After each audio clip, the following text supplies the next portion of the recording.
자, 세 번째 출마에 나선 대권 도전에 나선 안철수 대표 국민 압박 면접을 자청했거든요.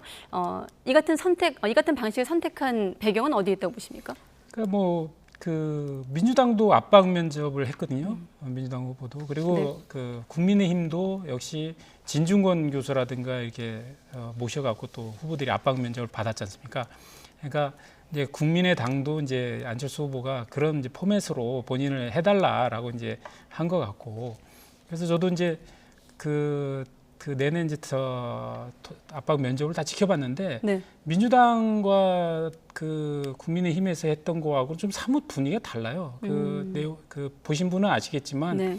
좀 뭐랄까 훈훈한 분위기에서 좀 진행이 됐고 압박이 저렇게 없었다. 압박해갖고는 다 구멍 뚫릴 것 같은 생각이 드는데 저는 뭐 오히려 그 안철수 후보가 충분히 자기 얘기를 할 수 있도록 오히려 공간을 열어주는 그런 장이 만들어졌지 않나 이렇게 그렇게 관전했습니다. 네, 지금 화면에 나가듯이 전유욱 전 의원, 또 서민 단국대 의대 교수, 최수용 평론가, 다양한 현안들을 좀 교수님 표현을 빌면 압박 없이 질문을 한 것으로 볼 수 있다는 말씀이신데, 지금 보면 여기서 어떤 표현이 나왔냐면, 방송에서 좀 언급하기 좀 불편하긴 합니다만 그대로 전해드리면, 놈놈놈 대선과 관련해서 질긴 놈 하나 추가됐다 생각할 것 아니냐라는 질문을 했더니 안 대표는 좋은 놈이 추가됐다라고 대답을 하긴 했습니다. 이 부분은 어떻게 들으셨습니까? 그게 이제 무슨 놈 얘기를 하긴 했는데 그 놈이 들어간 영화도 제목이 있었어요. 네. 정확한 영화 제목은 기억이 안 나는데 놈이 들어가고 안 들어가고 중요한 게 아니라 안 대표가 얘기하고 싶은 거는 지금 여당이나 야당 후보는 아직 결정이 안 됐지만 여야의 유력 주자 지금 이재명 후보가 결정돼 있고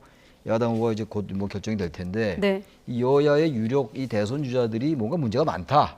그걸 강조하고 싶은 거예요. 지금 양쪽에 흠결이 많은 후보들 아니냐. 그래서 뭔가 양대 이 진영의 이 카르텔 정치, 거대 정당을 중심으로 한 양대 정당 정치가 이 문제가 많다. 그 제3지대 정치가 이제 중도 정치가 이제 꽃필 때가 됐다. 이 얘기를 하고 싶은 거예요. 그래서 네. 양쪽으로 이제 무슨 놈 이렇게 얘기한 것 같은데 뭐 그거야 뭐 하나의 이제 그 단어로서 이렇게 얘기한 겁니다만 중요한 건 이제 안철수 대표가 그 중도 정치가 뭔가 국민들에게 어필할 수 있는 뭔가 비전과 미래를 제시해야 돼요. 지금 문재인 이쪽이 뭐 국민의힘 그리고 더불어민주당 후보 아무리 비판해봐야 그러면 당신은 뭘 내세울 거야라는 거에 대답이 있어야 된다는 거예요. 네. 그 대답이 없고 양쪽만 계속 이 양대 진영 정치를 비판하면 그건 평론가들의 몫인 거죠. 직접 후보로 나온 사람은 비판하면서 거기 대안을 내세워야 일단 되는데 안 대표는 시대교체라는 화두를 던지긴 했습니다. 시대교체는 너무 막연한 거예요. 새 정치처럼. 물론 앞으로 이제 제시할지 모르겠는데 적어도 안 대표에게 주어진 역할은 그거라고 생각해요. 그게 없이 자꾸 놈 얘기하고 이쪽도 나쁜 놈 저쪽도 나쁜 놈이다 그러면 네. 그거는 비판적 관점밖에 안 되는 거라서 뭔가 긍정적으로 미래의 가치를 어떻게 제시해 나갈 것인가. 양대 카르텔 거대 정당을 어떻게 완화시키고 여러 가지 다양한 의견이 정당 정치의 체제 속에 용해될 수 있는 것인가를 얘기할 수 있어야 된다는 얘기입니다. 네. 출마를 선언하는 자리에서도 기자들 질문이 또 집요하게 나왔습니다만 역시나 이 면접 자리에서도 단일화 문제였습니다. 바꿔 말하면 이제 안 대표 완주 의지 아니겠습니까? 관련 발언 한번 들어보도록 하겠습니다. 압력을 제1야당이 굉장히 많이 받을 겁니다. 그러니까 저는 뭐 독립적이든 또는 제가 대표로 나가서 이재명과 1대1로 붙든 이길 수 있는데 국민의힘 후보가 이재명과 1대1로 붙어서 이길 수 없다. 그렇게 되면 누가 압력을 받겠습니까? 그건 무슨 정당의 규모와 상관없이 이길 수 있는 사람에게 저는 그 모든 것이 갈 거라고 봅니다.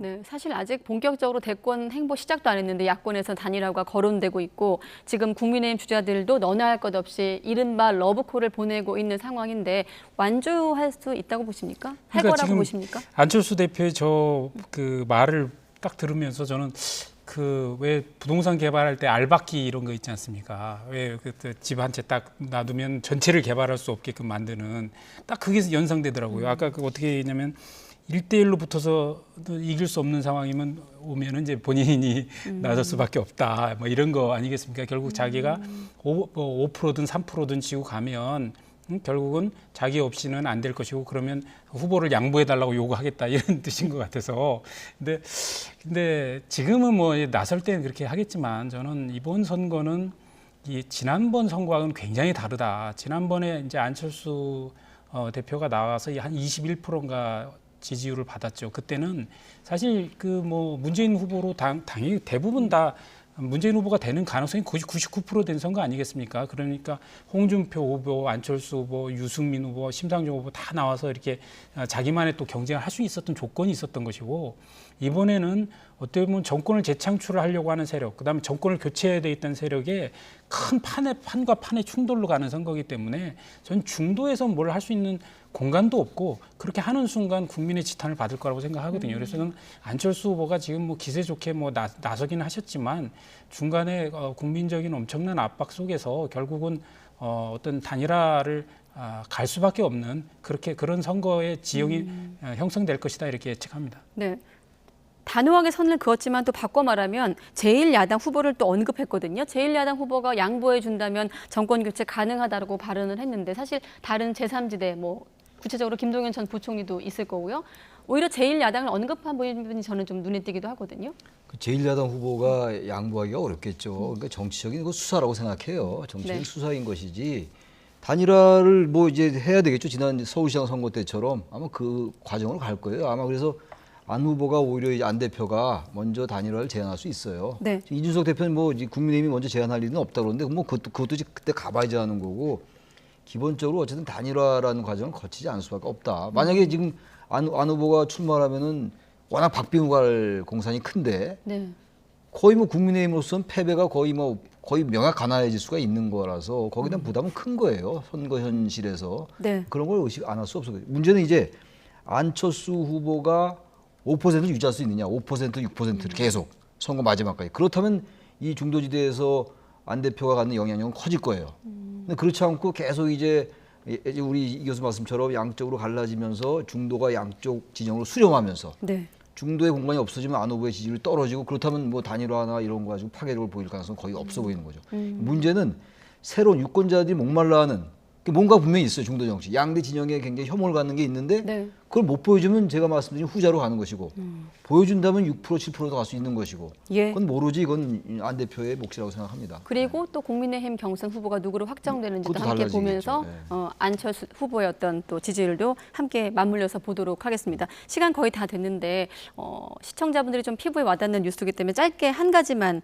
여쭤보면, 지금 심상정 후보도 주 4일은 이미 던져졌다며 대세 중에 대세다라며 이제 화두를 던졌거든요. 이 주 4일째 문제, 이재명 후보도 이제 언급을 했습니다만, 앞으로 대선 국면에서 이 화두가 확산하고 번질 가능성이 있다고 보십니까?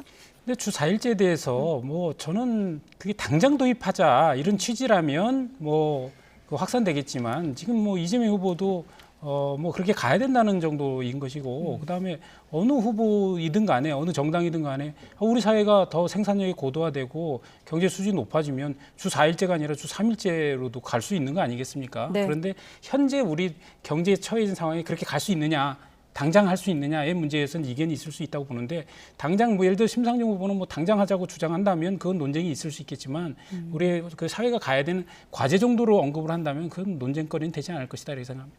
저도 주 4일제가 이번 선거를 관통하는 엄청난 그 거대 담론이 되기는 어려울 것 같아요. 일단 주 52시간도 정착이 안 돼 있는 것이고, 또 주 4일제가 우리가 나아가야 될 방향은 맞는 것 같긴 한데, 또 거대 대기업이나 공무원이나 어떤 안정된 직장은 주 4일 누릴 것이고, 그렇지 않고 여전히 소외받은 기업들은 또 못 누릴 가능성이 커요. 그래서 그런 것들이 제도적으로 완비된 다음에 주 4일제 가야 되지, 너무 이 선언적으로 명분에만 집착하면은 이 양극화는 더 커질 수가 있기 때문에 나가야 될 방향은 맞겠으나, 그래서 따라서 이번 선거를 관통하는 커다란 이슈가 되긴 좀 한계가 있지 않을까라는 생각은 좀 듭니다. 네, 여기까지 듣도록 하겠습니다.